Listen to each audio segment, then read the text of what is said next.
So I was thinking about what to make for these guys for lunch. And what would you make for a real guys? But meatloaf. But I'm going to make it a little more special by making individual ones. I've got sauteed onions in a little olive oil, fresh thyme, salt and pepper. Okay, off the heat. 3 tablespoons of Worcestershire sauce.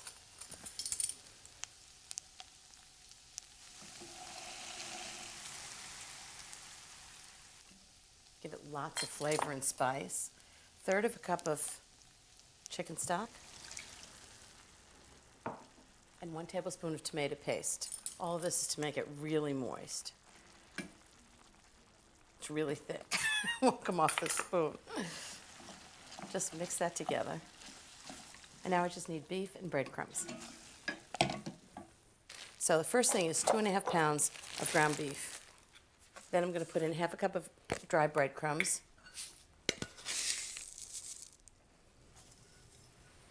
2 eggs.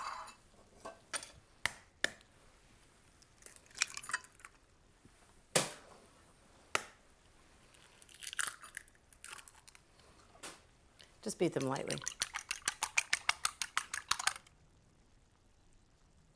And all those great onions and Worcestershire sauce and tomato.